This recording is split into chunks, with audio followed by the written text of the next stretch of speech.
think I fixed the internet. It should be fixed. Trying to kill me and my wife. And that is not hyperbole. I live in segregated world because I'm still getting death threats. The FBI had to get involved to get me my email back because I was hacked by these people. In real life, in this cycle, I've never thought I would say thank you to an FBI agent. The FBI agent called me and was like, you're in danger. Your wife can't travel by herself. So these people, and out of love and respect for my wife, I'm obligated to do it today. I'm asking real questions. Jake, Anna, and also TYT, what are we doing? Yup. You know what I mean? So my thing is, for our viewers who have not watched that, could we get some exacts? And maybe we can put that and compile that into what exactly, because I like TYT. I'm over here I hate to be like this, but I'm over here kind of innocent. Whenever I turn on TYT, I see some shit that I like. And I'm like, oh, yeah, well, because I don't watch them every day, all day. I don't watch. No, that's not what we're talking about. We're not talking about TYT.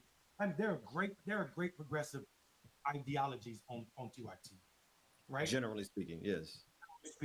But you cannot disconnect TYT from Jink and Anna's behavior since the election happened. That's right.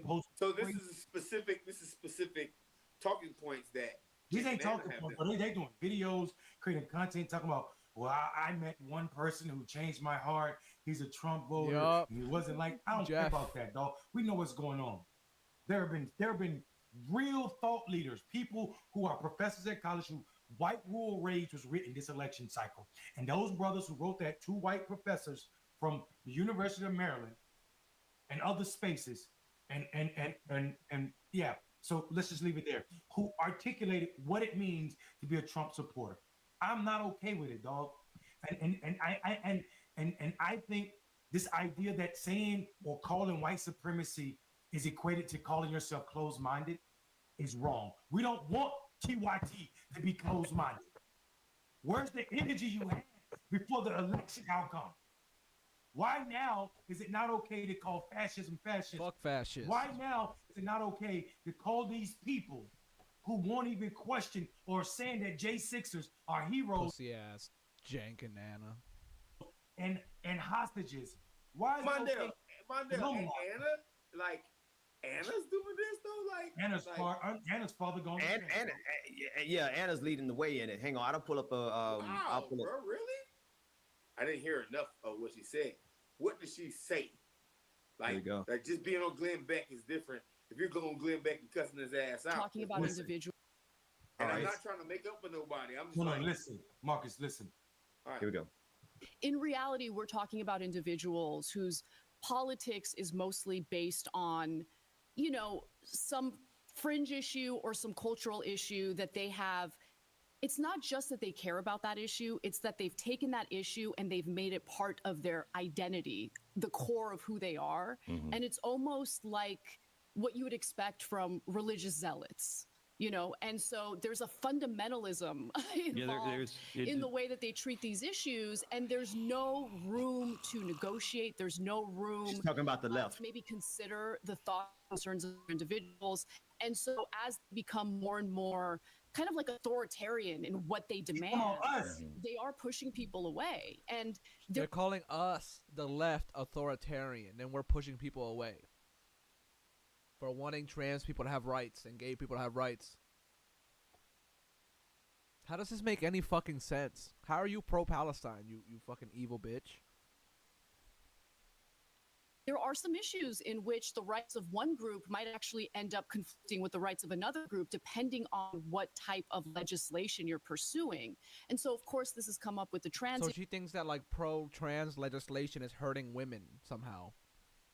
Hurting women's chances. She's a TERF. She's literally a fucking TERF. A trans exclusionary radical feminist. Issue. And I've always been supportive of the transgender community, but when the rights of transgender people, particularly transgender women, start to cause some tension with the rights and freedoms of women or the perceived safety of women, well, let's have a conversation. And avoid assuming the worst of the people who want to have that conversation. White women are in danger. Bro, listen, let me tell you something. This woman, that statement in itself is so dangerous. And that ain't even it. Like if you just pull up some of the stuff she put on her Instagram, all of that is crazy enough, bro.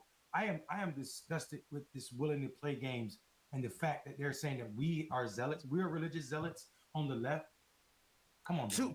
To Glenn Beck. To Glenn Beck, right? The king of religious zealotry in conservative media, right? Here, but it's not that they're going on these platforms, it's that they're going on these platforms and they're trying to make nice with people who are literally trying to destroy not only democracy, because some people don't care about democracy. I do, but they're also actively trying to destroy the lives of 20 million of the migrant working class, right? Let's not talk about all the everyone they're going to, what they're doing with Obamacare, what they're doing with Social Security, what they're doing with Medicare, what they're doing with Medicaid. That's just the surface of it. The 50% of federal employees they're getting ready to boot out. You know how many black people that's going to hurt, right? So they're going to platforms making nice with people who have the most nefarious intentions for us at the moment. And thank you for saying it the way you did, Mundell. Bro, literally cut a liberal and a fascist bleeds. It's the most true statement I've ever fucking heard. At the precise moment when we need progressive media on lock. We need progressive media hitting on all cylinders. And we got them instead over there trying to make nice with Glenn Beck and Tim Pool and all the rest of them. For what? For why? For clicks? Hold on. I gotta go further. We need to clip this, what I'm about to say. Okay, but hold on. I want you to land it. I want you to land your plane. But right now, my soul is saying I got to do this. All right, go ahead. As an anniversary gift to me and my wife, if you are watching this show right now and you subscribe to TYT, unsubscribe, and you need to get a paid subscription to Ben Dixon right now. If you love us, if you're serious about progressive policies, and you won't just do it, you will screenshot me saying this and tag Jink in it and Anna in it and TYT in it and Rebel HQ and share it, because progressives cannot become Kamala Harris and the Democratic Party and the establishment, because when we do that, we become unsalty. And Ben Dixon can tell you what it means when the salt of the world loses its salt. When the salt loses its savor. Listen, I wasn't going to directly say, send your subscriptions to me, but I also ain't going to miss the blessing that Mundell set up. But I will say this, wherever you send your subscriptions, I can tell you the majority report ain't moved an inch from their value. I love the majority report. I listen to them every day from 12 to 3. Values. That's good ground. You can sow a majority. That's a very fair point. The Vanguard, them two cool white boys over there. Oh yeah, the Vanguard. Hey, yo, the Vanguard got a shout out. That's so lit. Vanguard, they haven't moved from their values, right? Ben Dixon. At the expense of my own well-being, I've never moved from my values, man. Ben Dixon, the Humanist Report, Rational National, the Serfs, Hassan. You know, you got a lot of people. I walked away from many opportunities. Ask Sean King. I walked away before I would betray my values. We need left-leaning media now more than ever. And if TYT is not going to be that, then you need to end your subscriptions and send it to folks who going to hold the line, who's going to look at these fascists in their face and say, if you're going to take anybody, take me first. That's the only attitude to have right now. Hold on. There's only one thing I have to say, man. I'm not even trying to go against anything that's going on. We need to talk about the attitude of how we got here. And I'm asking that question for a reason. How did we get to a point where motherfuckers with siding with people who want to, like, Marcus, you went to Florida A&M, one of the, if not the smartest. I don't care what people say. And I went to 2 HBCUs and none of them were FAMU. One of the smartest historical black colleges. You know why Harriet Tubman had a gun.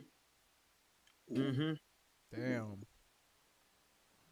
These fucking traitors, bro. You got these, like, Got these traders out here acting like they're progressives. Mm-hmm.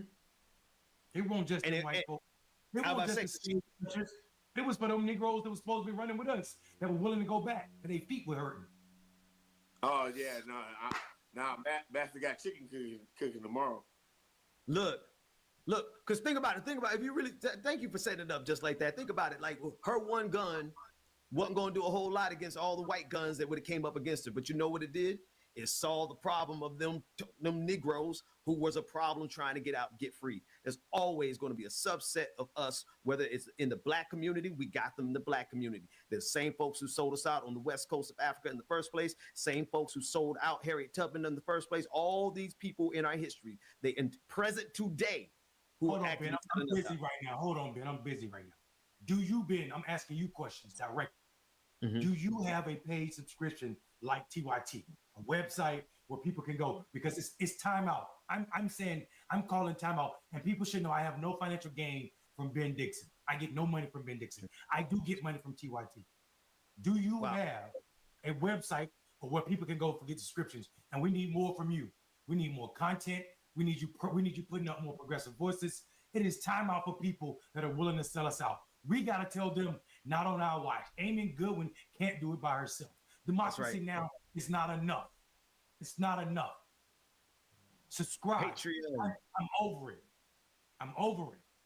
Patreon.com/the BPD show. There we are on my Patreon page. I put us up last week. Patreon.com/the BPD show.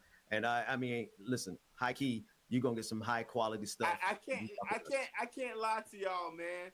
I'm so like I saw your post, Mondale, about like the TYT folks, man, Sync and Anna, but I haven't watched it, and I'm gonna do my research because, like, to be honest with you, it just fundamentally doesn't make any sense for anybody to be an ally of us. I'm not a group think. First off, guys, anybody watching clickbaity political thirst trap, I am not a group thinker.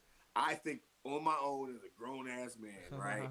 And I am fundamentally surprised that these two who have championed a lot of issues, even of race, that would like kind of dismiss a whole movement. I'm not even gonna lie, but if it really happened, that shit is problematic. So go ahead. No, go ahead. No, because here's what it is though. It's the fact that there's a couple things. If you watch the main show, you're still going to get some decent progressive politics, right? You're going to get enough progressive politics for you to not really be completely aware of what's going on. If you listen to Anna and Jank on social media, on Twitter, on their Instagrams, if you listen to their little videos, if you listen to the interviews that they're doing in other places, you see them actively making nice with the very people who are going to be destroying this country in a very short order. And they're doing it. Go ahead. Being what you said, I'm announcing right now, I will do no more work. I don't know why. Something just said, I will do no more work with TYT though. In its current capacity, I will. Oh, wow, bro. No more content. I will be on no more shows. It's over for me. Like something just told me I have to say that, and I need to put it on Twitter. I need to text Jink and Anna. Y'all can't call me for no more shows. I'm done with it. What? Yeah, in real life. Are you serious? I'm serious. Damn, that's 100. I love Dr. Richie. Somebody said, "What about Dr. Richie?" That's the only reason I have tears. That's the only reason I have tears in my eyes because I love Dr. Richie. Shout out to Dr. Richie. I love Dr. Richie more than I love the ground that I feel that I need to stand on in this point. Dr. Richie is a super strong will and will be successful in everything. Dr. Richie's really cool. I've seen some of his shows. A million jobs for a reason, but this right now is me saying I can voice TYT in its current iteration. And if it means I'm never going to be in relationship with those people again, I accept that. But it's over at this point. Damn. Yeah. All right. So let me lighten the mood real quick. The state of Oklahoma decided that they want to make sure that a lawmaker in Oklahoma, I think you have this, Ben. A lawmaker in Oklahoma decided that he wanted to enforce the praying anti-trans for thing. Donald Oh, Trump okay, that. as a mandatory religion in the state of Oklahoma. Do you have that? You have that article? Yeah. That's some cult shit, bro. We're fucked. I'm gonna pull this up one second. I don't want to minimize what you just said. Hey, right. clickbait viewers, guys. Mayor Mondale. I'm sorry, my brother. Mayor Mondale makes like real serious moves for his people. So I think y'all need to like listen to that right there. If Mondale is off that, it probably should be off that. So I'm automatically off that, bruh. I don't know what made like how hard you feel about it, but that's strong, man. Yeah, Mondale, I got one, man. One, I want to thank you for having. I mean, I always knew you were a principal brother, but if there's nothing else I know about y'all two brothers on the screen, y'all are some principal brothers, just as principled as I am, and that's why we rock together. It's also why we fell apart, but then we came back because we were like, we're gonna keep it 100, right? We no matter what, we always kept it 100 with each other, and now we're here. And what you just did, man, it speaks volumes because here's the nuance, y'all. This is what I need people to realize. You gotta recognize when the ship is turning directions. Yep. You can't wait till it has completely turned directions. TYT is shifting. It is shifting because the captain and the co-captain are shifting. Cenk and Anna are shifting, and they're doing the same thing that all of these other people. Glenn Greenwald did the same thing. I don't know if y'all know Glenn Greenwald and from the Intercept, but Jimmy Dore, Dave Rubin, all these fucking people. Greenwald used to be safely on the left with progressive politics, and then he slowly but surely started floating out all of these right-wing talking points, and now he's fully aligned with the fascists on the right? TYT is headed in that direction, not because of John Iadarola, not because of Dr. Rashad Ritchie, not because of the staff, not because of JR, none of them. It's because of Cenk and Anna. And they've made the decision that this is the direction that they want to take their company. And so, folks can stay there and wait until it's already fully fleshed out and it's already fully manifested. Or you could see what's happening right now and take a principled stand. And that's what Mondale just did. So I salute you, brother. And I pray plenty of opportunities for you to I know you're not, hurting or wanting for anything, but also for your voice to just be heard. And so I pray that doors open up for you so that your voice could go even further than what it went with TYT. Man, we opened up them doors for him. Well, so I do want to say I do want to say one thing because like I was on mute because I was having a conversation with my wife over here because I didn't run that by her. You know what I'm saying? Like this is our household and you know what I'm saying? She just looked at me and she like, hell yeah, I'm cool with it. You know what I'm saying? Because she know who I am. She know who I am. And a lot of the times I tweet on that monument. I didn't run it past my wife. I told her, don't be in North Carolina the day I did that. And she wasn't there. And I just went there and did it. And I didn't tell her I was going to do it. So sometimes I do shit that affects both me and my wife without asking her, not because I'm sexist or I want to show up in that manner, but because I feel like I can't look at her in the face if I'm lying to me. So I'm glad you're not upset. Oh, that's so sweet. Thank you, Sister Mondale. Thank you, Sister Robinson. We Hey man, hold on. Mondale, bro, on the real, as a person who knows you, man, I didn't know that shit meant so much to you. I didn't. I'm a little awestruck that you would do that, especially after our last show, right? So I guess you know me. So are there people at the network? Yeah, because you told me to have conversation straight up, right? Are there people at the network that are gonna mess with you? Is this gonna be a thing? Like, do you see that? Like, do you foresee issues? Like what? Like after this kind of statement, what happens? Because TYT is a big thing, and sinking out are powerful people. You know what I mean? Ain't that powerful? Well, I mean, come on. Like, I mean, no. Let me be quiet. Mondale, you speak. I think for me, you know, I mean, we watched, all three of us, you two with me, have been through it. Y'all were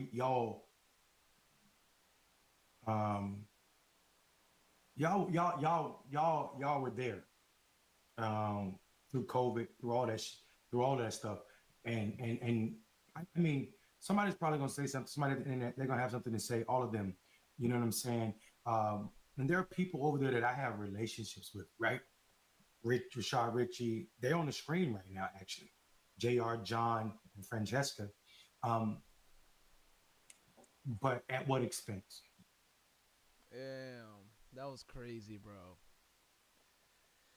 Oh, the downfall of TYT. Let's move on to Elites Are Terrified of Luigi Mangione. This is occurring because people are frustrated with the appeal process in all health insurance. And so what the executives have to do with That's the Shark Tank guy, too. This fucking scumbag. United Health and, frankly, the whole industry is appeal to reality and say, look, it's on us now.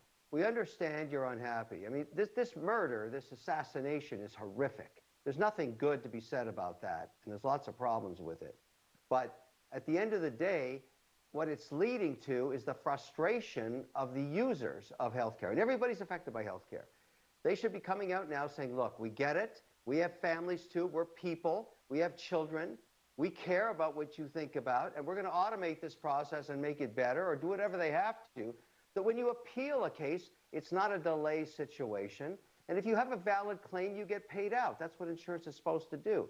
But putting a fence around headquarters, hiring more security guards, that's all bad imagery, Wolf. It's all bad, and it's not the right answer. That shit sounds like cyberpunk. So if you're an executive, you know, in interim management, United Healthcare, or any other health company, you got to read the room, Wolf. You got to read the room and realize right now that the public is turning against you. They are your customers, and they don't like it. Now, this poor man lost his life, horrific. But if anything good is going to come of this, it's going to be policy change, because you've basically got people lighting up their torches, just like in the Frankenstein story, and going to the castle, and they're going to burn it down. And you gotta hear that. So if you're an executive saying, get me more security guards, wrong answer. That's just wrong. Yup. You just heard from Kevin O'Leary, who is a Shark Tank investor who had a surprisingly reasonable reaction to the celebratory response to Luigi Mangione's deed. That's what we'll call it. Now, when I saw that clip, it finally occurred to me for the first time ever, oh my God, these elites might actually be scared. And I say that because the response there from him felt like he was telling fellow elites, hey, play it cool, because if you overdo it with the security shit, the peasants are going to smell fear. At least, you know, that was my read on it. But on one hand, I'm a little bit stunned to see a man worth $400 million strike the correct tone here. But on the other hand, you have to acknowledge that him being more self-aware doesn't make him an ally. And I think that it's important to say that, because you are going to see more savvy elites like him that are going to try to tap into the rage that we're all feeling and co-opt it. So that way we feel listened to, but their ultimate goal at the end of the day is to maintain the status quo. Yep. And I don't think that that's uncharitable, because in that interview, did you hear him call for single-payer healthcare? No. Nope. He essentially made the case for self-regulation when he knows that that's going to... Self-regulation is bullshit. Anyone who says that, it's like totally meaningless. Amount to nothing more than window dressing. So I want you all to get into the habit of being skeptical whenever a millionaire or a billionaire... That's like saying let Israel investigate itself. Or like saying let the police investigate themselves. Says something that's a little bit too good to be true, because their wealth has completely distorted their perception of reality. And while they might pay lip service to our concerns in order to placate us, never forget the fact that their interests are fundamentally at odds with ours, especially an investor like Kevin O'Leary. Now, another thing that O'Leary fails to understand is that healthcare is just the tip of the iceberg. Americans are also sick and tired of their landlords and their bosses and their senator and every other elite who is depriving them of the life they deserve. And O'Leary is part of the problem because he was outraged by right to disconnect laws that stopped bosses from nagging employees after hours. And in response, O'Leary said that he would fire workers who put their phones on silent. So in his mind, he is entitled to your labor at all hours. The idea of rest or spending time with your family is offensive to people like him because he doesn't see you as human. He sees you as a cog in the machine whose only purpose in life is to make people like him richer. And elites like him have been openly contemptuous of the working class for a very long time, and for the first time ever, they're finally realizing that their exploitation and subjugation of the rest of society has fostered this environment where working people are so fired up, they're ready for a straight-up revolution if things don't change. And make no mistake about it, elites can now sense that rage. Hence why they're shitting themselves. As CNN's Matt Egan explains, quote, corporations are scrambling to protect their senior executives as police warn of an elevated near-term threat against business leaders. Boards are reassessing security budgets and CEOs are being told to delete their digital footprints. Phones are ringing off the hook at top-dollar security firms to keep the captains of industry safe. Corporate America is nervous. People are on high alert. Keith Wojcicki, global head of intelligence at Kroll, told CNN in a phone interview. Companies want to elevate their security posture.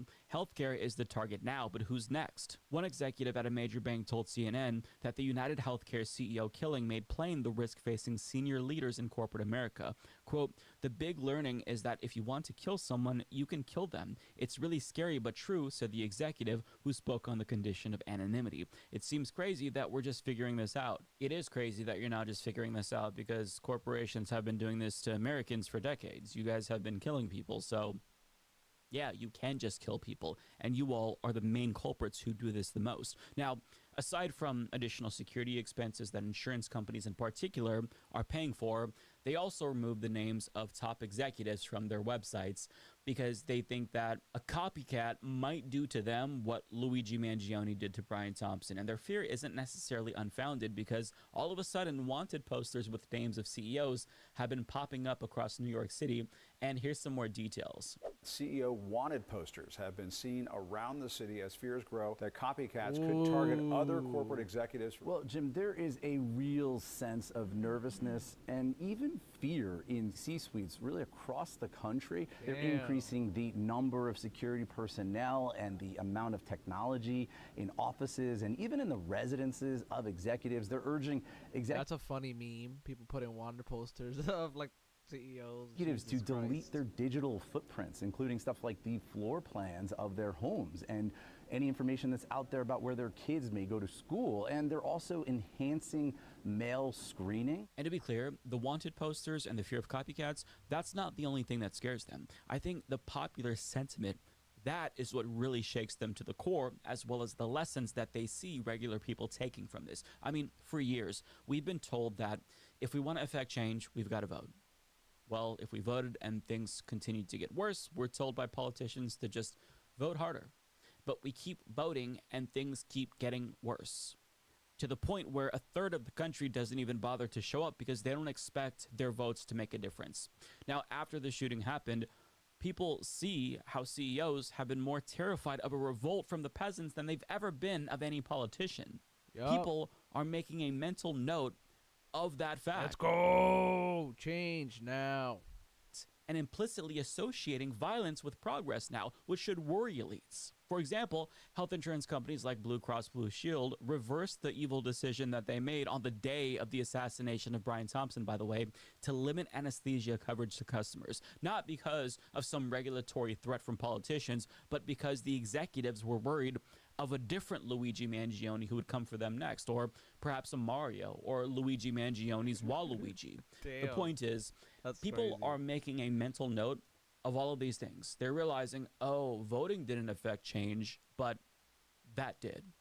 So the failure of politicians and institutions has created a climate where Americans are celebrating vigilante violence because they're beginning to think it's the only way to affect change. Not a good predicament to be in if you're a country. Yep, that's and not politicians, they can denounce it all they want, but their failures got us here. right? If they actually represented Americans and not their corporate donors, things would never have gotten this bad. If we had Medicare for all, if Democrats did not sabotage the one candidate in 2016 and 2020 that was pushing for it, and we got Medicare for all, this wouldn't have happened in the first place. Brian Thompson would still be here. He'd be doing something else, but it wouldn't have happened.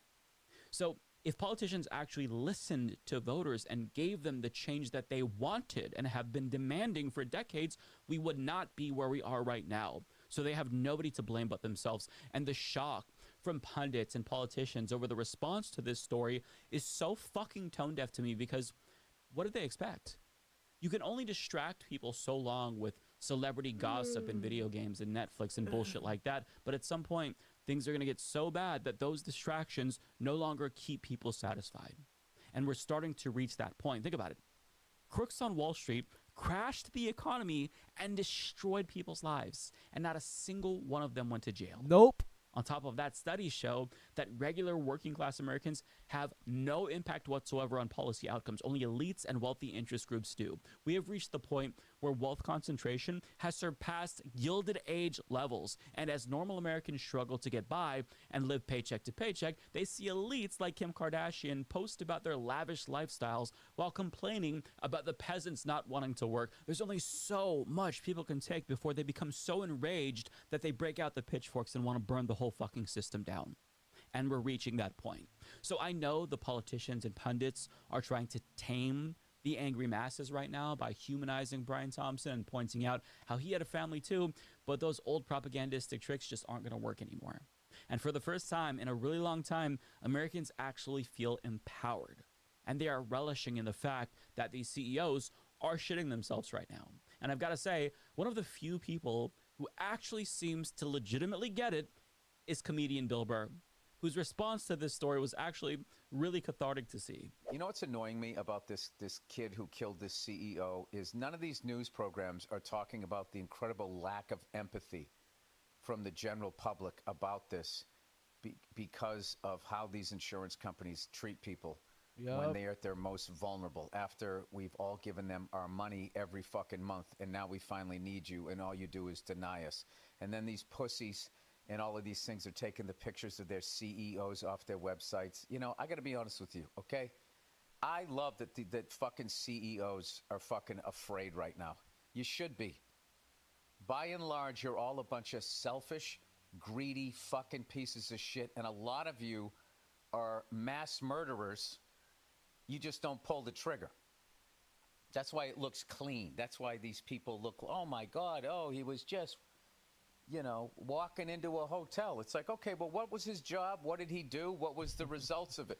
Right. And that's exactly it. He gets what few other rich people actually understand. His job was to make profits for the shareholders, and the shareholders control everything because they could just overthrow the CEO if he doesn't do enough profits for them. It's crazy. Capitalism sucks.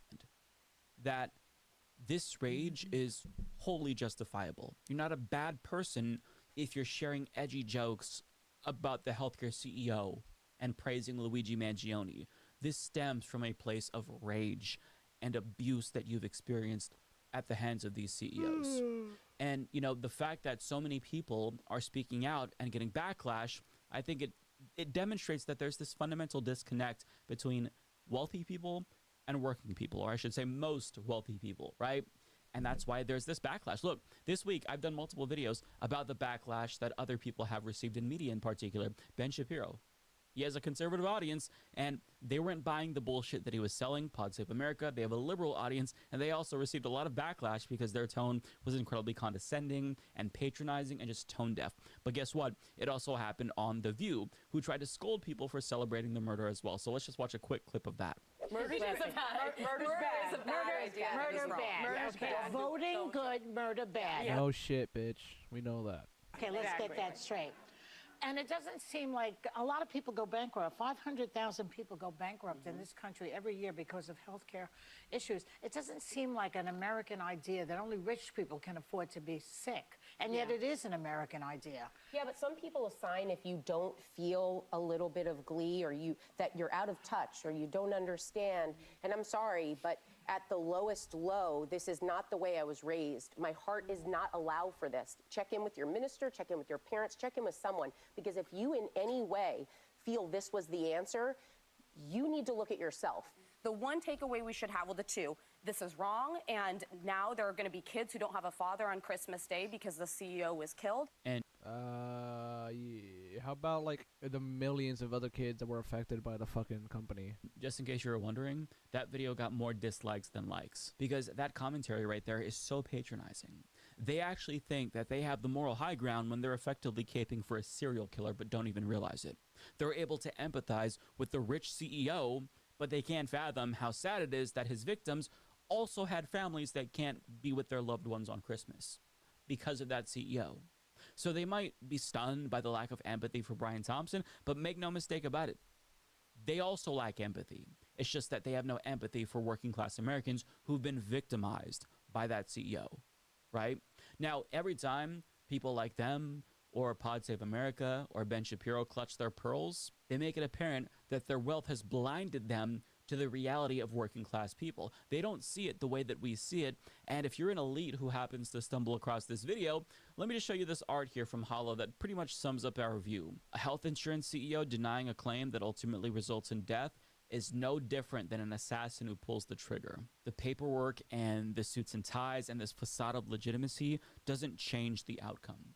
Somebody still died because of somebody else choosing to kill them.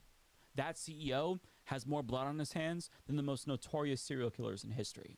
So a lot of out-of-touch rich pricks are facing backlash right now, rightfully so, because they are effectively running cover for a serial killer and trying to get the peasants to feel sympathy for somebody who had no sympathy for them. And part of the problem is that those elites who feel sympathy for that guy, they were insulated from the harm that he'd caused them because they have a lot of money. So if their claim is denied, they can foot the bill out of pocket, whereas you would go bankrupt or die if you were in that situation. And people are taking notice of all the rich-splaining from privileged pricks who think that they're being empathetic, but in actuality, they're only empathetic to the CEO who's in the same class as them. Yep. So don't forget this moment, remember this rage, and stop listening to people who are complicit with your pain and suffering. Hey. Support the human support. Check out Hassan. This is a dystopian. This is so dystopian. So it's an interesting interaction. This is a really funny thing that happened, by the way. Had with the inmates from over the chain link. Tell me about it, Alex. All right, so earlier today I was reporting outside these prison walls when all of a sudden I heard my name, and I couldn't tell if they were, catcalling me or heckling me or even saying my name whatsoever. And so I started reporting on Luigi Mangioni's prison conditions as I was finding them out. And as soon as the live shot was over, that's when I turned around and they said, "The conditions suck." And so that was my confirmation. Oh my gosh, they're watching News Nation at that very moment. I pulled out my camera, I recorded, and here's more of that interaction. Take a look from earlier today.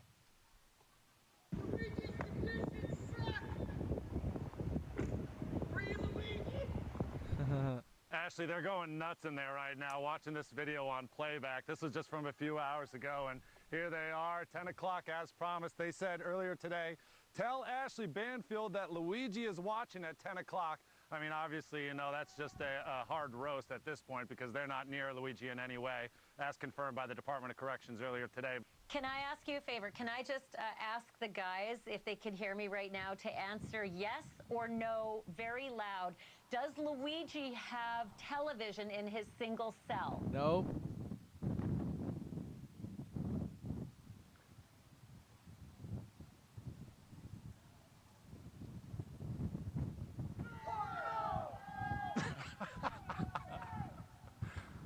No. Unreal. They said no, right? That's crazy.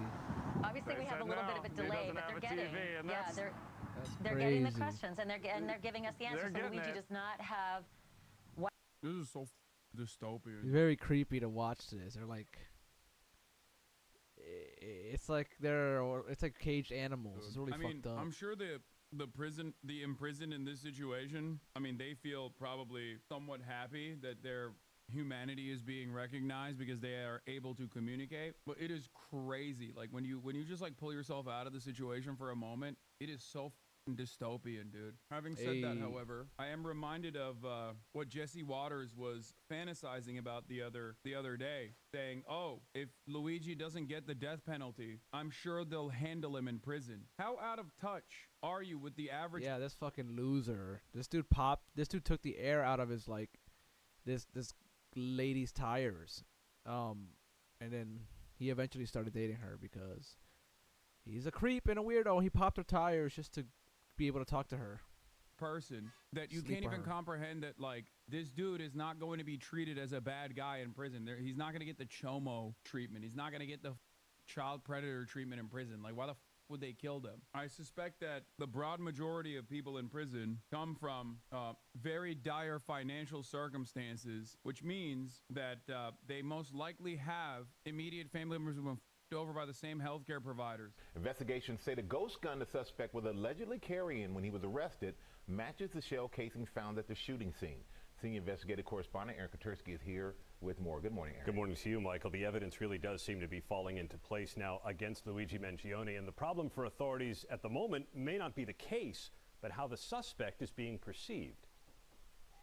This morning, police say the case against suspected killer Luigi Mangione is getting stronger. We were able to match that gun to the 3 shell Who casings. fucking cares if you were able to match that gun? Who cares? You should match the CEO to like all the fucking deaths from the company. We found in Midtown at the scene of the homicide.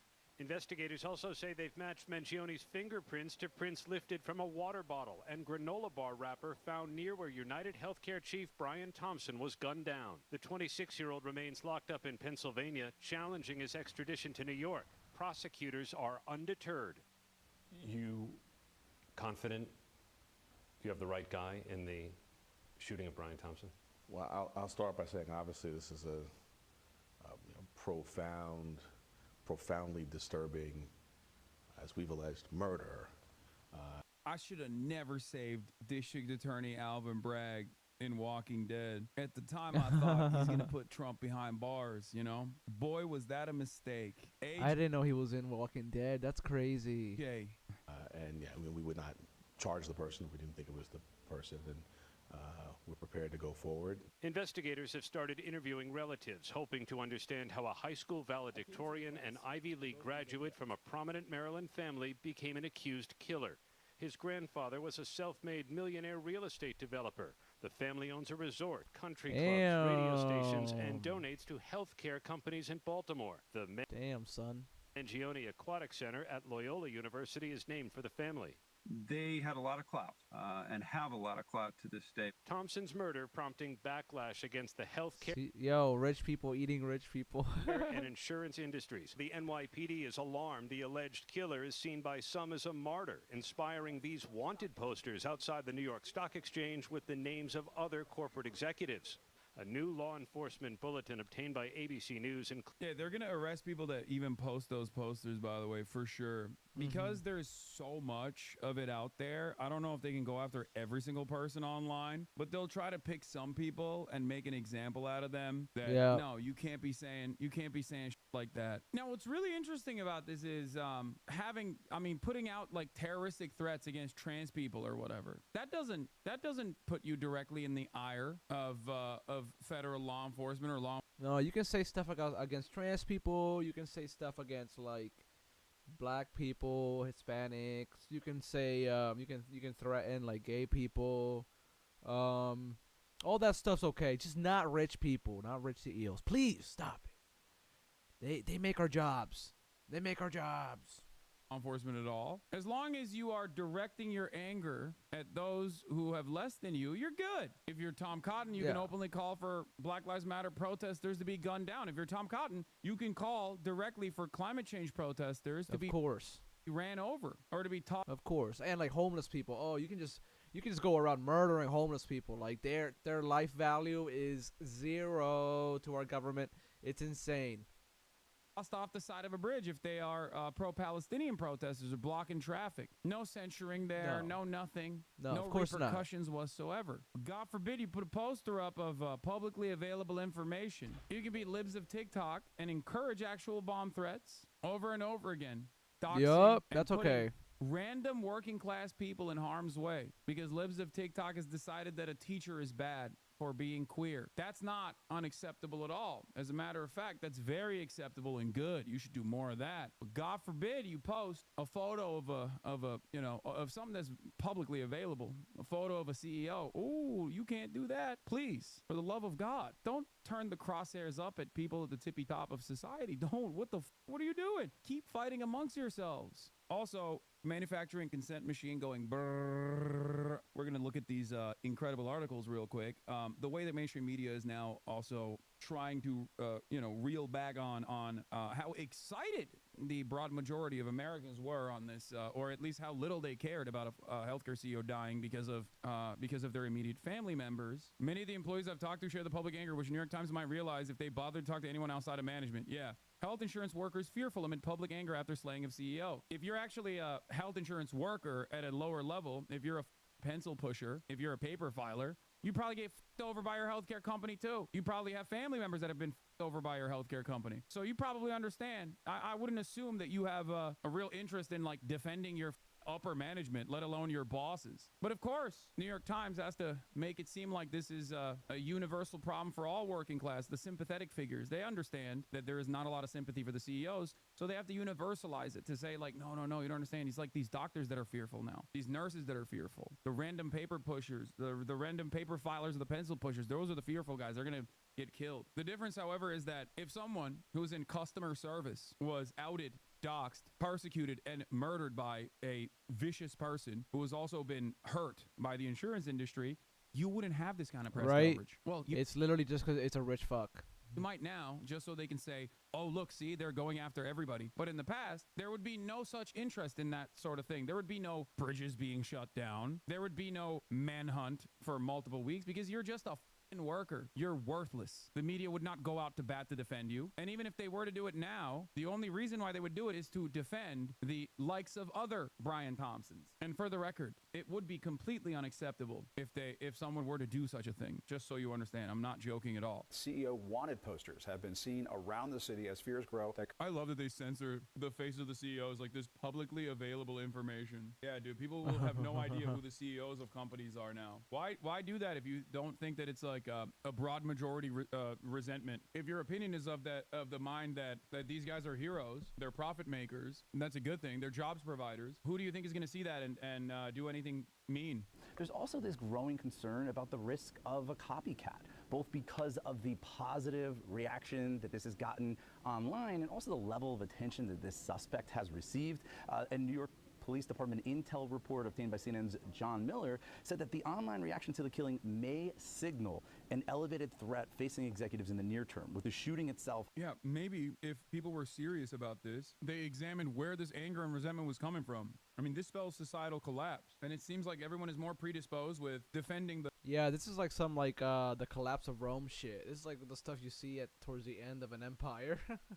The current order of business while simultaneously yelling at the angry people instead of looking at why they're angry, how this moment of desperation came about. Nicholas Florco, staff writer for The Atlantic, who argues in a new post, quote, "Murder is an awful answer for healthcare anger." And he joins me now, and it's great to have you because you also used to work... Wow, brilliant take, man. Yeah, no shit. Yeah, like no fucking shit, dude. We know that. I like that these guys just keep saying, like, murder is bad over and over again. Yeah, everybody knows, man. That's kind of part of the reason why they're fucking angry. You get this, like, top-down approach to the subject, and you look at it like, well, this is a individual act of violence. Like, why are you celebrating it? Yeah, to the person whose loved ones had their insurance claims denied, so they were just like, all right, like, I'm just gonna die. Well, that's murder. Just because it is structured in a way to shelter those who are committing this act of murder, making it seem like it's just a regular part of the process, doesn't change the loss of life for the individual.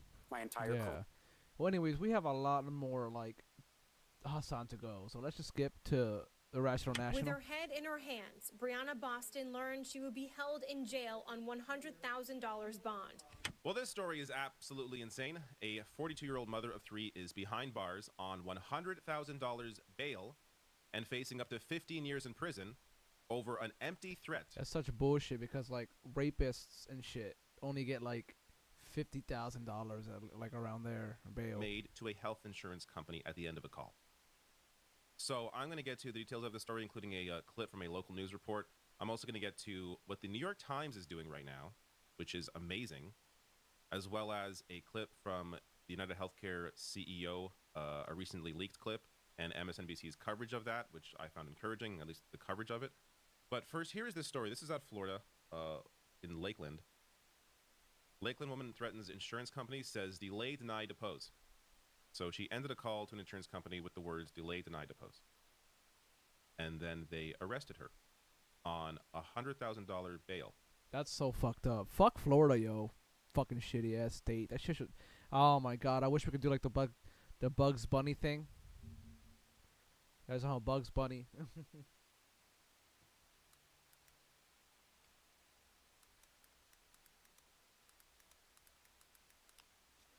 That does it.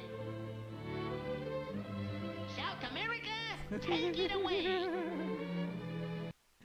It's literally what should like happen with Florida, bro. Throwing up to 15 years in prison at her. Before I get to more details, I saw this online. There's a lot of reactions online, and people are obviously outraged over how insane this is. But Spuddy here, I think this makes an accurate point since I experienced worse as well. Says, I get harsher death threats than that playing video games. For real. It's true. I get worse in YouTube comments. How can anybody possibly think what she's facing makes sense in any way at all? This is how you know the rich people are super fucking scared. Especially considering that private health insurance directly leads to people dying when they're denied health care. But that's perfectly legal. Being angry about it is not. So, Brianna Boston, 42, had reportedly placed a call to Blue Cross Blue Shield regarding recent medical insurance claims that she was denied. The entire phone call was recorded according to the affidavit. This is from her lawyer saying, quote, my client is 42, married mother of 3, never had any criminal charges or convictions. May you release her on her own recognizance, her attorney Jim Headley said to a judge during her first appearance in court. However, the judge set her bond at $100,000, stating, quote, I do find that the bond of $100,000 is appropriate considering the status of our country at this point. Yo, fuck this judge, bro. So let me get this straight. The judge thinks that a $100,000 bond makes total sense because of the status of the country. Not because this woman's a threat, she clearly isn't, but the status of the country, people being angry about health insurance, legitimately angry about it. Because of that, this makes sense to the judge. It's hard to it's hard to absorb any of this because of how insane this clearly is on its face. I don't need to explain how insane this is. This was an empty threat. Now, you may want to argue, well, you can't be uttering threats. Okay, fine. Yeah, give her like a warning, a little fine. A warning, maybe. But 15 years in prison? $100,000? So let me play for you this clip from a local news report. The nature of the threats, we would also be asking for GPS with house arrest conditions to protect the community. With her head in her hands, Brianna Boston learned she would be held in jail on $100,000 bond. The Polk County judge adding the bond was appropriate given the, quote, status of our country. It's not like she's a child. She's 42 years old, so we're not dealing with a child. I'm Taylor, Chief. We ain't dealing with a child over here, ladies and little missy. We ain't dealing with no child over here. You see the size of my head? You see the size of my head and my body? I look like a big old snow globe. You know what I mean? We ain't dealing with no child over here. He's an adult. He's an adult over here. I'm from Florida. Child here, she should certainly know better. Lakeland Police Chief Sam Taylor says his department was contacted by the FBI Tuesday. Authorities say in a recorded phone call about a denied insurance claim, Boston told a Blue Cross Blue Shield employee, quote, delay, deny, depose. You people are next, end quote. See, lady, that's scary. That ain't nice to say, lady. You don't gotta say that, lady. Ain't no way did nothing to you, lady. I'm from Florida. The language matches the words police say were written on the shell casings found at the United Healthcare CEO's murder scene in New York City. We will take this very seriously, and we will put you in jail if you do something like this. It is not a... Lady, You see the size of my head? Lady, my size of my head so I can see a lot of crime. See a lot of crime. I got a wide spectrum view. Joke. According to Boston's affidavit, the mother of 3 told police Poor she did lady, not though. own firearms and was not a danger to anyone. But she added, healthcare companies played games and deserved karma because they are evil. Absolutely insane. In a weird way, I think this is actually going to get people even angrier. Seeing how the state is responding to the righteous anger that people have at private for-profit healthcare. Now, there's already a lot. I mean, here's another example of people's anger. Altoona police say they're being threatened after arresting Luigi Mangione. So they, right here, their quote, "This is clearly a very polarized case. We have received some threats against our officers and building here. We've started investigating some threats here against some citizens in our community. We're taking all those threats seriously and doing all the follow-up we can with those." So this whole event has clearly sparked this overwhelming outrage. They're gonna be arresting a lot of motherfuckers At the healthcare industry. It's wild that, you know, there have been ongoing discussions, at least at times, about how insane for-profit healthcare is. During the Bernie Sanders run for president in 2016 and 2020, during those primaries, it was, at least in political media and people following it, a lot of discussion around how insane for-profit healthcare is. But it hasn't seemed to really ignite people, or at least ignite the sort of political or politics-free discussion around healthcare that this has. And I think it's because this is really a politics-free discussion. Yeah, and like I think in the previous streams, like a big reason why we have a shitty healthcare system like the way we do is because like some dumb fucking asshole back in the day, like in the 1980s, was like, well, you know, if we don't cover the blacks, we don't cover black people with healthcare, they'll die in 100 years. That's a great system. That's literally why they did it. It's crazy. They thought that black people would die if we didn't cover them with health care. In like within a generation. Oh, something fell in my eye. We aren't talking about, you know, healthcare in the context of a Democratic primary. We are talking about it in the context of the act of one civilian, one individual. And that is what has led to, whether you're, you know, conservative, whether you find yourself left, right, Democrat, Republican, whatever, people are all seem to be aligned on how insane for-profit healthcare is. It's just a matter of also understanding the immense power that for-profit healthcare has on politics, the amount of money they pour into both parties, which is why you only have a handful of people like a Bernie Sanders, like Alexandria Ocasio-Cortez, Rashida Tlaib, Ilhan Omar, a handful of people that all are siding with Democrats, or all are Democrats, minus Bernie, who's independent, that are arguing for, you know, a single-payer system and have been discussing this issue well before this event came up. But this will hopefully continue. This kind of discussion needs to continue in order for politicians to actually feel any kind of pressure to do anything. Oh, yeah. Now, Ken Klippenstein shared this. So I actually got a couple things on the New York Times, because it is just wild what they're doing over there. But New York Times doesn't want you to see shooter's face. So an internal New York Times message, or messages, about its coverage of alleged gunman Luigi Mangione has been leaked to me, and the contents are revealing. On Tuesday, management said, quote, "The news value and public service of showing his face is diminishing, instructing staff to dial back its use of such photos." It also directed Luigi's manifesto not be published in the paper. They're trying to hide actively it. Trying Pussies. to, you know, the whole reason they're doing this is to try and avoid, I guess, the impact that this event has had on people and their anger at the industry. And Ken Klippenstein links to a couple examples here. So this is one example where they don't show his face, they just show his back. Another story on it where they just show a building. So they're actively trying to avoid showing his face. Now, this gets to this insane story. They won't show the guy's face, but they will show an op-ed from United Health Group CEO where he says, "The healthcare system is flawed, let's fix it." Yet if you go on to read the piece, it's all it is a defense of United Health and private healthcare. There is no deep discussion here about how insane it is. Of course, to be clear, of course there isn't this discussion because it is from a CEO. But no discussion about how insane it is to have a profit motive at the heart of a healthcare system. No, it's all about, let's work together to be at most, he goes on to say, we should be more clear about why we don't cover certain things. Well, here's the thing with that. So actually, he goes on to write, Behind each decision lies a comprehensive and continually updated body of clinical evidence focused on achieving the best health outcomes and ensuring patient safety. That is not what their responsibility is. Their responsibility is to shareholders as a private corporation. And we know that is a fact because of this story that came out a year ago. This is from ProPublica. United Healthcare tried to deny coverage to a chronically ill patient.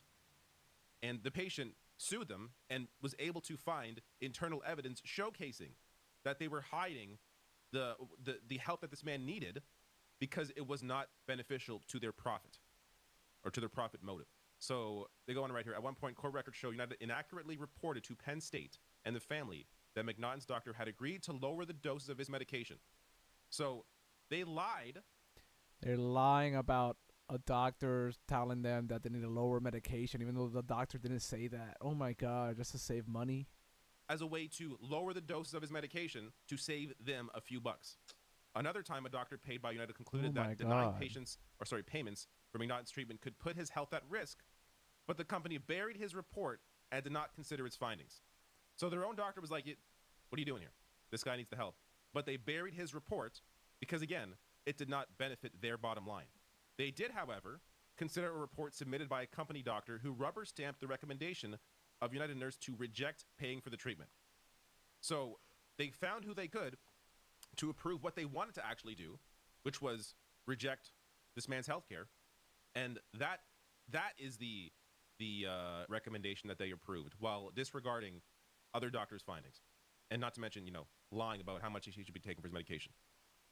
So this idea that this company cares, to be clear, not just United Health, that any private insurer cares about people or that they put people first is, of course, wrong. That isn't how for-profit companies operate.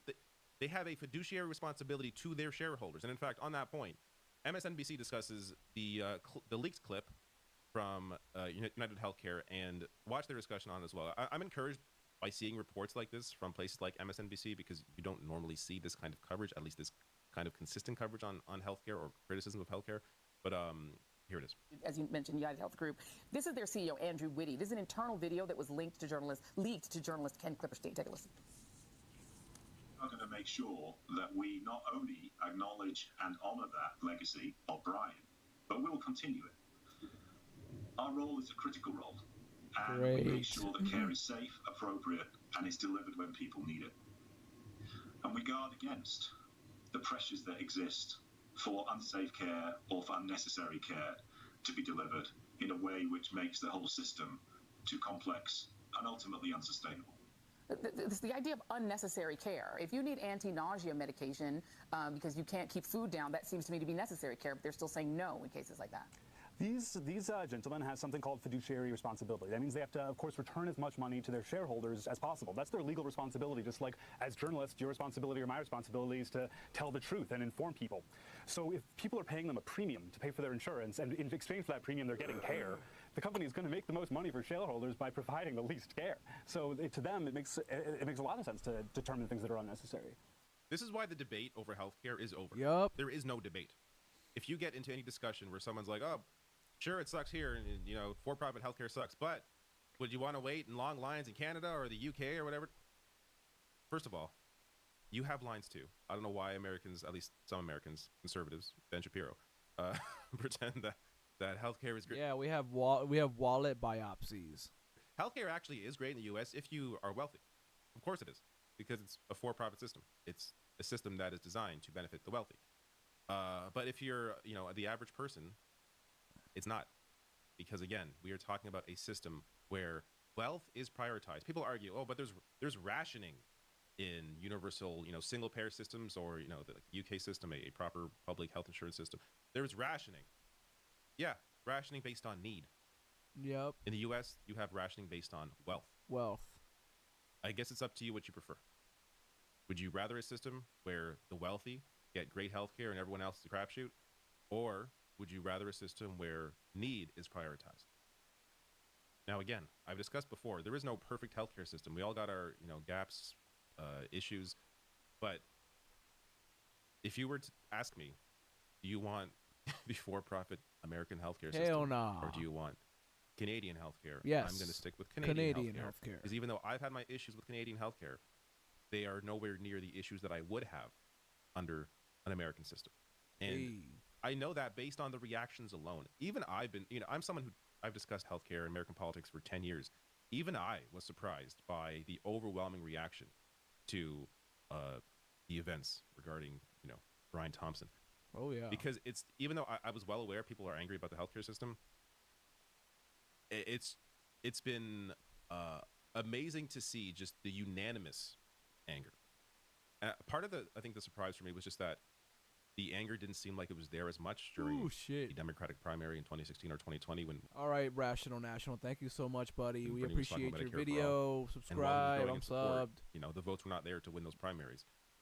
I gotta finish this stream because I'm fucking yawning like a motherfucker. Because, ladies and gentlemen, I have called you, and I guess other people have as well, Obama's favorite writer, favorite author. I don't know if you feel like that's a good way to introduce you, but I'm very excited to have you because as a longtime advocate of Palestinian emancipation, I have seen your journey and your transformation, and it's something that I admire. I think it's very courageous, but also the way you've communicated about this, about both Palestine in The Message, your new book that just came out, but also the way you have carried yourself in these sometimes contentious media environments, I think is really wonderful, especially because you always try to do something that I always try to do as well, which is like use the privilege that you have and the space that you have and the social capital that you have to like reframe the conversation back to issues that matter instead of engaging in the palace intrigue, engaging in like the stuff that is almost entirely too self-centered for Western media audiences. Like, oh, the way that, what's the broad reception of Ta-Nehisi Coates like in Western media? Is that like no longer a positive thing? Where you always, I notice, take that conversation back to issues that really matter, like speaking for people who do not have a voice in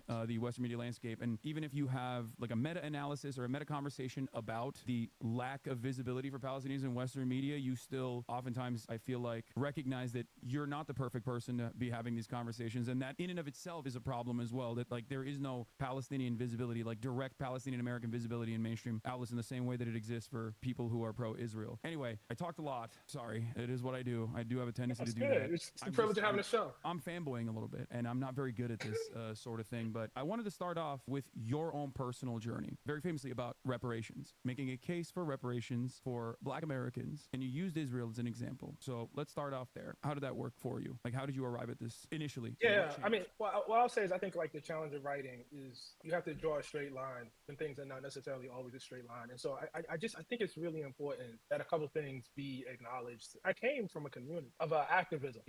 My dad was in the Panther Party. My mom was very politically conscious. And so, yeah, I came from a household that probably did not have Black Panther Party. That's cool.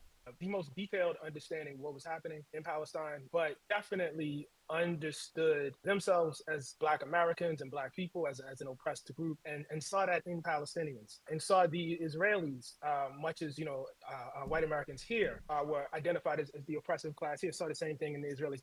These thoughts and these notions were in my around, and even when I was at Howard, they were around. One of the difficulties is though when you go into the kind of journalism I was going into, and particularly at that moment, I think there were two things. I think one, to a degree that I probably did not understand and appreciate, there was a kind of mainstream journalism that is in direct reaction to some of the more idealistic impulses of the left. And I don't say idealistic as a slur, but the notion is, I think, among certain people that those of us who really do believe in changing the world, those of us who really do believe, like in the household I came up in, that something really truly radical, needs to happen to make this world a more fair and a more just place, that kind of analysis falls down under the work of details. Like that's just a kind of baseline, I think sort of understanding. So, even in making the case for reparations, I was myself working against that. Now I was working against it in a very, sort of particular way. But, you're always trying to make your case to people who, don't necessarily, think as you do and don't come up thinking as you do. And part of that is making it as concrete as you possibly can. I was in a newsroom where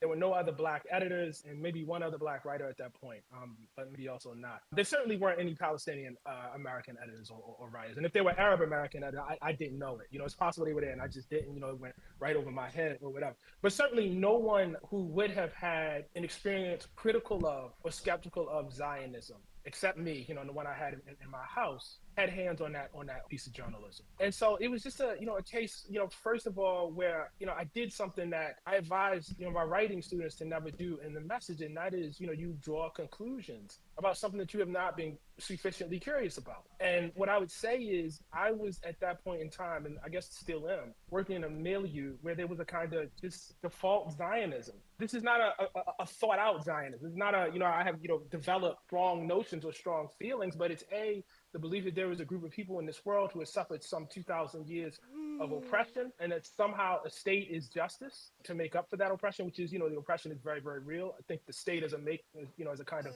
make good is another question. And then the other half of it is probably, something that you've experienced and talked about quite a bit, and that is that there is considerable amount of pressure to remain incurious, to not ask questions, to not, ask why. And, whatever my faults were in that piece, and it was an extensive one, I felt like I had my own personal reparation to make. And when, for me as a writer, what that means is then, asking questions, evincing that kind of curiosity, that was not in that piece. It took 10 years to do that, but that's what that large second half of the message actually is. Yeah, so can you walk me through the aspects of this journey that revolve around self-reflection? Because let me present you with my way of viewing the world, and maybe we'll come to an agreement, but something that you actually just mentioned is like the default position that a lot of people take for granted in terms of the way people look at Zionism, right? Or the way people analyze Israel, where they're like, no, this is the most moral nation, it has to exist. What are you talking about? This is a democracy. This is the only democracy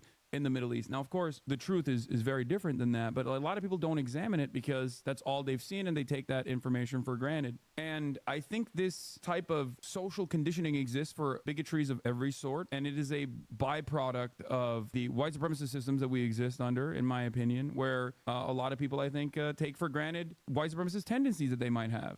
Like anti-black tendencies that they might have. And I think it requires self-examination, but that's why I'm always very charitable to people that maybe even engage in like microaggressions, right? Every now and then. Because I understand that as long as they have this charity, as long as they are on a journey of learning and self-reflection, I get where their starting position is. And it's the same for the way people analyze Israel, and it's the same for the way people look at, domestic affairs. And I think it's important to have that charity for others and recognize why people that don't examine these sorts of things, like why they might develop this attitude, whether it be for Israel or anything else. Yeah, Hassan, I agree with that. But what I would add to that is there's also a tendency when criticism is not voiced in a way that you would like, in a way that makes you feel good about yourself, in a way that does not, that wounds you. There is a tendency among writers, and particularly writers with privilege and power, to immediately go into their shell and become defensive because somebody has said something in a way that they didn't like. The beginnings of this,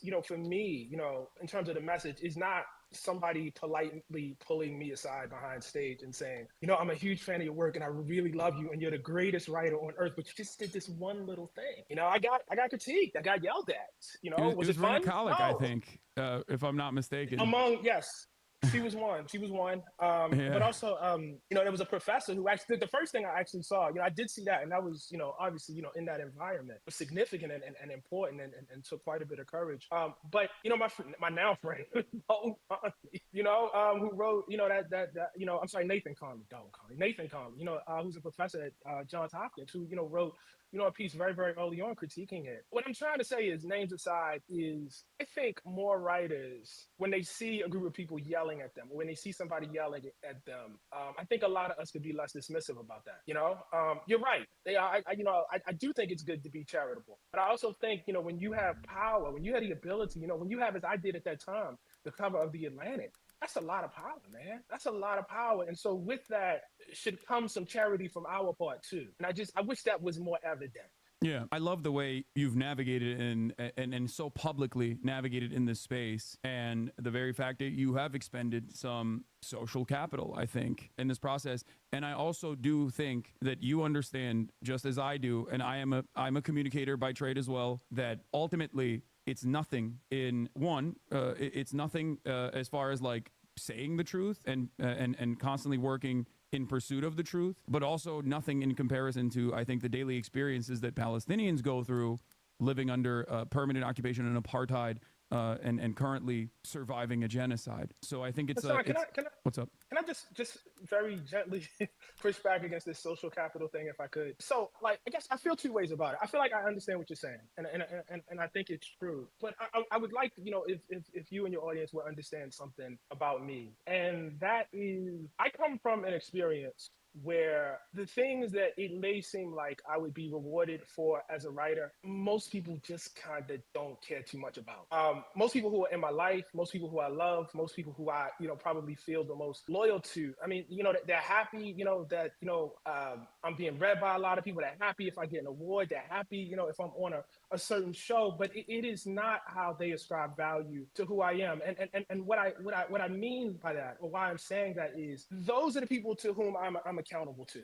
Those are the people who will ultimately, judge me. And so it's like there are a circle of people around me who exert more weight than any booker for any show, or any sort of editor at any magazine, who are not writers and who are not particularly public people, but would be deeply disappointed in me if I were not proceeding in an ethical way. And I look, obviously this is our first time talking, but I've seen you on a number of shows at this point beyond your own show, and my sense is you did not get on those shows by trying to get on those shows. That you got on those shows actually by being loyal to something that was here. You know what I mean? It actually had nothing to do with, with whatever. And I just think that's important to reflect. You know what I mean? I think it's important as if we're doing an unk off here, to all the young nephews and nieces, you know what I mean, coming up. Like I think it's important. Like, you can be loyal to other things, you know what I'm saying? And you can take that whole social capital conversation, you know what I mean, and not make it core to, who you are and what's important. No, the only reason why I mentioned that is because it's not for you in particular, but it's for the way I look at this. People benefit from leaning into pre-existing hierarchies and not really disrupting them, and not really coming out with like bold declarative statements. It can sometimes be a gap in education or your personal experiences, like understanding what apartheid looked like until experiencing it with firsthand accounts, which I do want to get to in a second. Or it can be, in other instances, like a cynical way where you know what the truth is, but you choose not to reveal it or not to talk about it because you are worried about advancement. You're worried about your career taking a downturn. And I think that there are a lot of people who are cynical in that regard, especially in the media landscape. So I admire people who will openly say, I was wrong in the past and I'm making up for it now, because I think that's necessary. And I think that's healthy. I think it's a healthy attitude to have. And I think people have that attitude in their interpersonal relationships. Yes.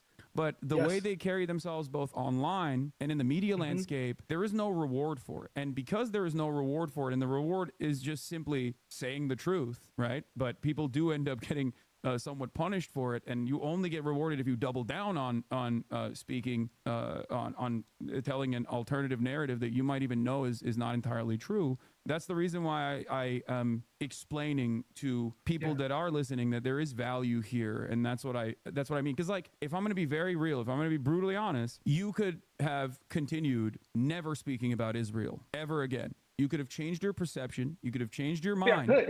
No, I know, but I'm saying that, like, in an alternative scenario, in an alternative universe, where there's a different Ta-Nehisi Coates who saw the truth and was still more personally invested in continuing to have like a media career that he cares about. Some people do care about these things. Clearly, I think the vast landscape is dominated by people that are careerists, that are personally invested in their own success and don't necessarily have this ambition to speak the truth, no matter how difficult that task may be. And that's why I think it's important to be honest and highlight that. And I appreciate that, brother. I do. Yeah. I appreciate that. I don't want to come off as unappreciative. That ultimately is still, and this is something that I also want to stress, is still inconsequential in the grand scheme of things, because what you are trying to do, I think, is exactly what I've also been trying to do on a multitude of different issues, which is utilizing the privilege that you have and utilizing the privilege that I have for offering a voice to people that are otherwise voiceless, while simultaneously also saying you shouldn't be the person to even, like, the very fact that you yourself are the messenger in this process, I think shows a gap, an asymmetry that is worthy of criticism in and of itself. The fact that there is no entrenched Palestinian position in any Western media operation is a issue that's worthy of criticism in and of itself. And I think you do a great job of pointing that out as well in this process. Yeah, no, I completely agree with that. And I think, well, on the one hand, it obviously makes it easier to inflict apartheid, to inflict genocide in service of apartheid. Also makes it easier because Americans are dumber for it. We are more ignorant for not hearing from that. But so we don't, understand. We don't get a clear picture of, I mean, you kind of, hinted at it when you started off this conversation, this whole, and this is what I meant by default Zionism. Like, it's this vocabulary just kind of goes uncritiqued, only democracy in the Middle East has the right to defend itself. Yeah. Has a right to exist. And it's just said so much that it just becomes part of the milieu and the air, and nobody says, you know what I mean? Well, hold up. What actually is a democracy? Is this actually democratic? Is it democratic to hold half of the population under your rule on a Hell no, dude. It's an apartheid state, literally. It's like a segregation state. Separate tier from the other half. What part of democracy is that? The right to defend itself, but the right to defend itself from what? The right to exist. The right to exist as what? Yeah. And so I think like those kind of second level, third level questions are shunted off in favor of these kind of cute, catchphrases. And what happens is, because those questions don't get asked, because reporters don't ask them, man. I mean, and this is, what I was saying earlier, I just want to be, absolutely clear about this. We failed on this because those second level and third level questions do not get asked of representatives. Viewers and readers are dumber for it. They're dumber for it. And it's incredibly sad. It's incredibly sad. I can only give what I saw and what I read over the past year preparing this work. But there are people who have imbibed the collective wisdom of living under it. I mean, one of the critiques I got was, well, you were only over there for 10 days. You're correct. I wish you would get somebody on there that has lived their life over there under. I will happily step aside for that person. Yeah. Where are they? Yeah, no, absolutely. It's an insidious, thought terminating, like linguistic thing that people utilize. And sometimes it masquerades as like innocent, innocuous, but it is actually serving a very dangerous purpose overall, which is to mask the systems of violence that the daily existence of apartheid require. You cannot maintain an apartheid without a constant surveillance state. You cannot maintain an apartheid without constant violence, without checkpoints. Things that you saw, it only took you maybe not even 10 days. I assume it took you just one day to immediately recognize what was going on. A similar thing happened to Jamal Bowman as well when he went to the West Bank with J Street. And that was his wake-up call, his moment of recognition. So could you talk a little bit about your experience in Hebron specifically, and just in the West Bank as well, that caused you to fully realize what was going on? Yeah, it's very painful. First of all, Hebron is very poor. That's the first thing. And I should make that, let me clarify that. Palestinians who live in the old city of Hebron are very poor. They're very poor because their shops and markets have been completely shut down, because every step that they take is patrolled, and they have to navigate a series of checkpoints and, security. And the checkpoints take various forms. The gates, sometimes it's just a soldier standing there. I watched a soldier with a huge automatic rifle turn back 2 kids as they made their way to school. And this kind of surveillance, this kind of violent surveillance is not true of everyone who lives in the old city of Hebron. It's true of Palestinians who live in the old city of Hebron. And so for somebody who was reared on stories of Jim Crow, who came up under that as a collective experience, as an African American, first of all, you drive to, Hebron. We were coming from Jerusalem, East Jerusalem, to get there. And we are driving on roads that are delineated for Palestinians. And there are separate roads delineated for Jewish citizens or citizens of Israel and Jewish settlers of the West Bank. Those roads are not the same quality, are not the same, efficiency. Damn, they're like shittier roads for the Palestinians. What the hell? One is more circuitous than the other. One is direct, the other is not. We are driving past homes in which you can clearly see the difference between a settlement and where Palestinians live. They're denoted by, the red groups that we learn to look out for the settlers. You talk to people who live in those Palestinian villages, and you understand that everything down to the very water that they drink and bathe with is segregated and is different. And the apportionment that they get is very different from those in settlements. I mean, this was made very, very clear to me because, you have whole settlements where they have country clubs. People have whole swimming pools, and, you would, be, less than a mile away where Palestinians live, and you would have a situation where folks had huge tanks on their roofs where they had to store water because they didn't know if they were going to have enough water for the week. And so, we take this segregated path, these segregated roads to Hebron, and we have more rights to navigate on the street than people who live there, than people whose parents live there, than people whose grandparents and great-grandparents live there. I've told the story, several times of being, stopped by a security officer or army officer, whatever he was, about the age of my son, who demanded that I tell him my religion in order to be let pass. And this is actually more complicated and more sinister than it sounds, because if I got to the point where my grandmother was a Christian and he let me pass, but had I had an Arabic name, had I had an Arabic look about me, or had I been, Palestinian, I wouldn't have got past at all. For instance, why a Palestinian Christian? My religion would not matter. See, this is when you start buttressing up against the racism and understand that even though somebody's asking a question about religion, they really aren't asking, do you accept Jesus Christ as your Lord and Savior? That's not what they're asking. They're asking you something totally, completely different, and asking you to comply with something. They're asking you if you're fucking Muslim or Christian. Then totally and completely different. And so it was made clear to me, throughout, my entire 10 days, there. And I spent the first 5 with a tour that was primarily led by Arabs and Palestinian Americans from the Levant, from the area, and then the second half, led by a group of dissident Israelis who had served in the IDF. The clarity of it was just, I've said this before. I went there thinking I will see something that I probably will not approve of, but it'll be hard for me to disentangle this from that. It's not hard to disentangle at all. It's not like I could send anybody over. You don't need a degree, in Middle East studies. You don't need, to be, fluent in Arabic and Hebrew to understand what's going on. It's that clear. And making it complex, portraying it as though you need, all of these degrees or this erudition to understand why people should not be discriminated against is part and parcel to the evil of the system. Every system of oppression says that it's too complex for outsiders to understand. It's nothing unique about Israel in that respect. Yeah. So speaking of the complexity narrative, actually, one thing that I wanted to touch on, aside from your personal experiences and writing the message, going back to, I guess, the reception where you were interviewed very famously by Tony DeCoppel, and I forget the names of the other people involved in the interview. I believe it was a CBS Mornings. It was a Gail King and Gail King and Nate Burleson. Yeah. So Tony DeCoppel basically took control over that interview and did something that I guess upset even other people involved in the editorial process at CBS, where they thought that this did not meet the standard of a normal interview for someone who wrote a book. It was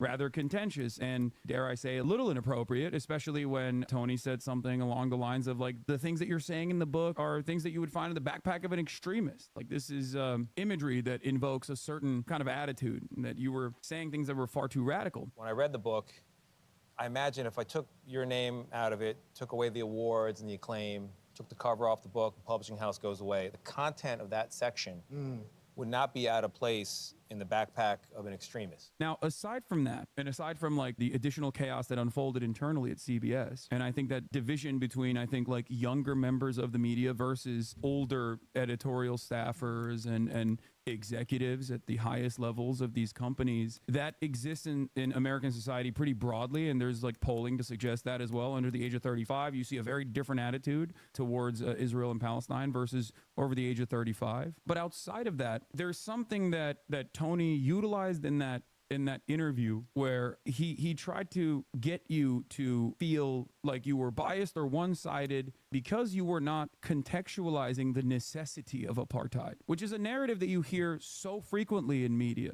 in Western media broadly, where you always see a member of the Israeli occupying force immediately contextualize the violence that is unfolding in front of our eyes. This is something that was happening so frequently in the early month of October in 2023, where you would have Jonathan Conkuncrius or any number of different people that are specifically tasked with going on CNN, sitting across from Jake Tapper, and in English openly stating why these children had to be killed, like, and why there is a necessity for this violence. And I think that is the dominating attitude in Western media, and I think it provides a disservice. So how do you feel about the contextualization narrative that, like, no, you can't simply cover one aspect. You can't simply cover a victim-centered conversation. You can't have a victim-centered conversation without explaining why this violence and this dominance has to occur. How does that make you feel? It makes me feel that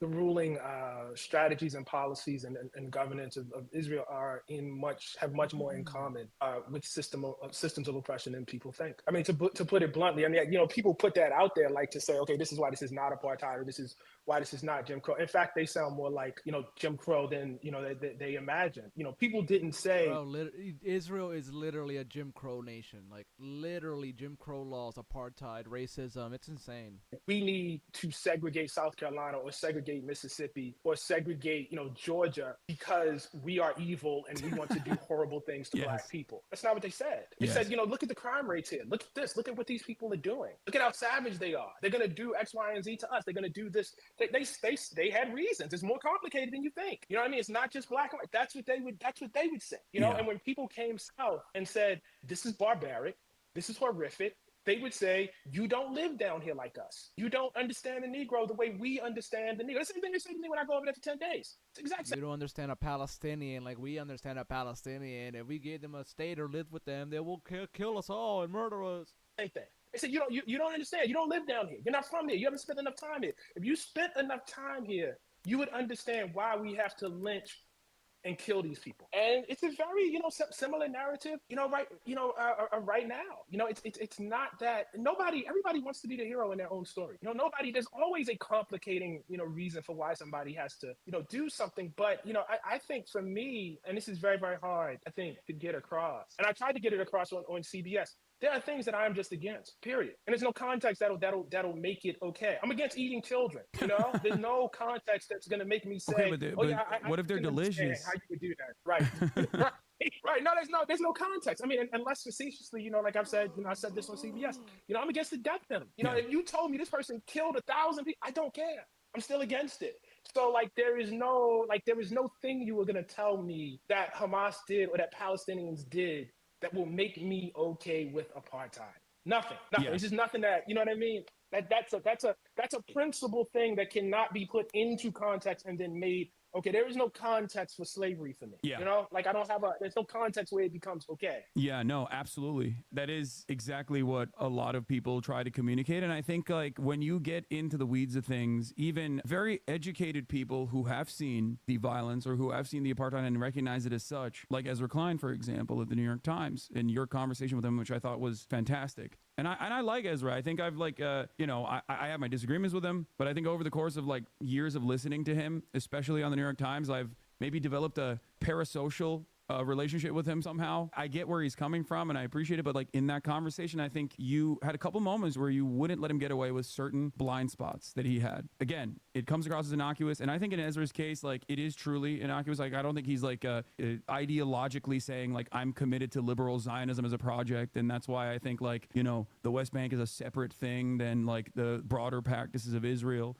But there was this contextualization where he said, Hamas terrorists, but then talked about right-wing settlers. That, I think, is certainly a part of this process as well, where I like that you wouldn't let him get away with that statement. You wouldn't let that statement hang on its own, that there is a humanizing principle with the way we interpret allies of America, where they're just people that we have disagreements. Yeah, allies with America can never do anything wrong. But every enemy of America or any government that's different to America, like Cuba, Iran, fucking China, Cambodia, Vietnam, Afghanistan, Kuwait, Iraq. I can go forever. It's insane.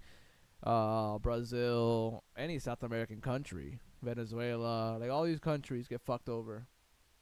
With people that we can maybe even reason with, regardless of how fundamentalist they might be. And I think it's it neutralizes the conversation. It almost puts it on the same playing field. And I was wondering what your opinion was on that, where I'm not even talking about the political designation of terrorism and its practical use in American politics, but I'm simply saying even normalizing the playing field or equalizing the playing field and making it seem as though a group of people that have existed under a permanent occupation their whole lives, that have been dominated their whole lives by this brutal occupation and its practices, and their emancipatory goals are cast aside as like the unrealistic and intrinsically violent actions of a barbaric force, right? I think there is a lot of analogies to old colonial propaganda, old colonial language, whether it be the atrocity propaganda that was added on to the already horrific actions that did take place on October 7, right? This notion that these are barbaric savages. How do you feel about these conversations that take place both behind closed doors and in public with people that are I think more like-minded with individuals such as yourself and myself, like closer to us in understanding the truth? Yeah, I think there is a bias towards officialdom. There was a bias towards authority. It was like I think it's like now kind of dawned on people after seeing so many cell phone videos that cops lie. But cops didn't just recently start lying. You lived in a community like I came up in. You knew the cops lied. What happens is though the press will have a cops beat. Like when I was coming up, that was the thing you did. Like you wanted to work at the Washington Post or the New York Times. You had a cops beat. And Yo, my phone has like 10% battery. I'm gonna try to complete this. What that necessarily means in the practice of journalism is you are dependent on the cops for your information. And even though, in your mind you're being objective, you are dependent on the cops in a way you aren't on the people that they are quote unquote at war with, okay? That's different. That immediately structurally sets up something different in terms of how you cover people. When you're embedded, you know what I mean, and during a war with the soldiers, you are not going to cover them the way you're covering the people that they're fighting. It's just not. You're not covering, the people that you literally are with day in and day out, and that you're embedded with. Embedded, you think about that verb, in the same way that you are people that are fighting. And so these kind of biases creep through. And I think there's a similar thing, with our journalists, when you start getting to a certain level, because I have to be honest with you, so this is the hard thing for me to reckon with. I still haven't, figured out. And I'll say two things. The first thing I will say is there's a deference to the president of the United States. There's a deference to congressmen. There's a deference to senators.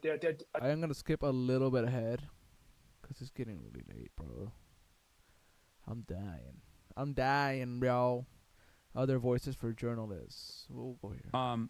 You see this in many instances, like the notion that, and I talk to a lot of journalists privately about this stuff in very reputable legacy publishers, where I'm always like, since October 2023, I've constantly asked, like, why does your outlet not feature any of the many Hamas Al-Qassam Brigade updates that are regularly being put out there through Telegram groups? Does this have no journalistic value? Like, you don't have to agree with Hamas, but I think it serves a very important purpose to understand the logical through line. And it's seen as like insane to even suggest this. It's not even it's a non-starter. Many people don't do this. And I think that is precisely how you arrive at this false notion that that many Americans, if they don't follow social media, if they haven't recognized the humanity of Palestinians, if they only get their information from mainstream media, that's how they constantly find themselves confused in this process, because the president is saying Hamas is actually spoiling the ceasefire negotiations ceasefire deal, that Israel is on board with, that everybody voted on in the United Nations. Actually and yet Israel. that is not the truth. But it's still repeated by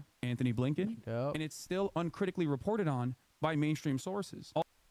In countries that are outside of the immediate sphere of American influence, people that are not directly in the heart of empire, they've always known what settler colonialism looks like. You do not have to make an argument to them as to what Israel was doing was wrong. They recognized it immediately. And many other people that have actually been long committed to the struggle against apartheid, like in South Africa, including Nelson Mandela himself, that recognized that this was a dual struggle, that no one was free until Palestinians were free.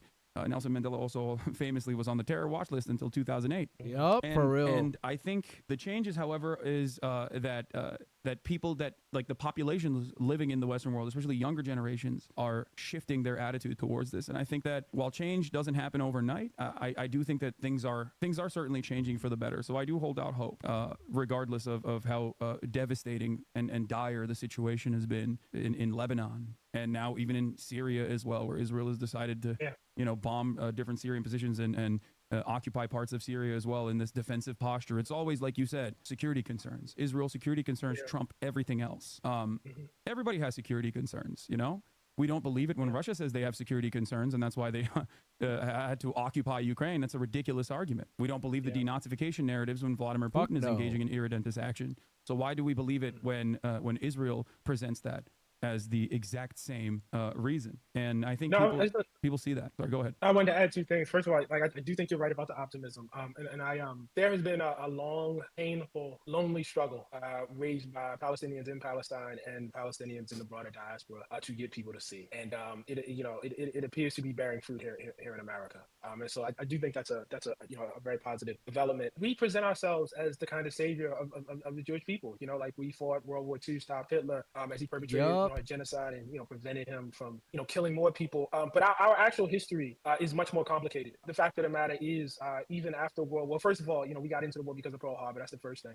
But the second thing is, even after World War II, there was not a strong and robust movement for taking in what was called then the displaced persons. Many of whom obviously were Jewish, who had been driven from their homes and were survivors of a genocide. There was not a strong and robust. On the contrary, there were movements to restrict and cap the number of people that America took in and provided shelter for. And so our relationship to the Jewish people has been complicated, is the nicest way I can say.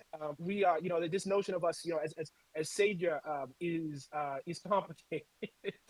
And ambiguous. I say that to say, I just, support for what Israel is doing over there and what it has done. I don't know that it's unrelated to our lack of support, in the past. I don't know if that's guilt. I don't know what that is. But, you end up in some really perverse situations. I guess this is true throughout the West, right? So Masha Gessen, ends up, writing critically about Israel. She's Jewish herself, descended a Holocaust survivor, and she finds herself censored. What? You know what I mean? When you have Jewish writers actually who are quote unquote anti-Israel, and thus, being, pumped up on anti-Semitism or whatever.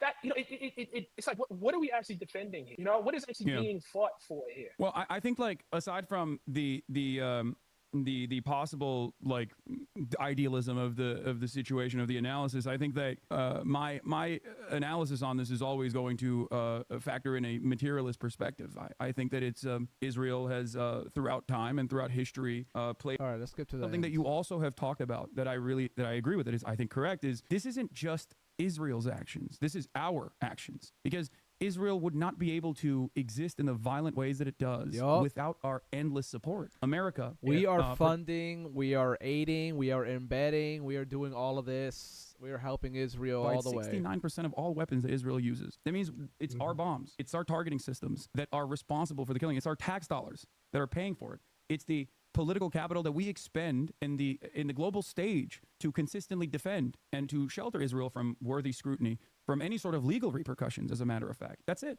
It would not happen if it wasn't for America's allowance. That's why I get very mad, aside from, like, the obvious bigotries of anti-Semitism being a canary in the coal mine of fascism. I get very mad when I see people talk about this in terms of, like, Judaism and how this is, like, somehow ties back to Jews across the board, when it's like, or Israel is dog-walking America on the global stage, like Benjamin Netanyahu owns Congress. Like, I understand why people feel that way, but aside from this being a dangerous bigotry, it's just, in the simplest terms, incorrect. It's just wrong. Yeah. There is no world where Israel could behave this way if it wasn't for constant American protection. They are doing this because we allow them to do it. They're doing this because we want them to do it. This was a fantastic conversation. I really, really want to do this again. Thank you so much for coming on. Thank you, brother. Thank you. And I have to, my mom is bothering me. I have to say this. I want you to tell him I got his book for the content and fell in love with his writing. That's what my mom said. So high marks from a fellow academic, my mom. Thank you. Thank you, Hassan's mom. And the writing is the point, so I appreciate that. Yeah. Thank you so much. And I hope to have you on once again in the near future. All right. Have a good one. Bye. That was Ta-Nehisi Coates, ladies and gentlemen. See everybody. In the land of the tyrant, where the sun never sets, we march to the beat of oppression's drums.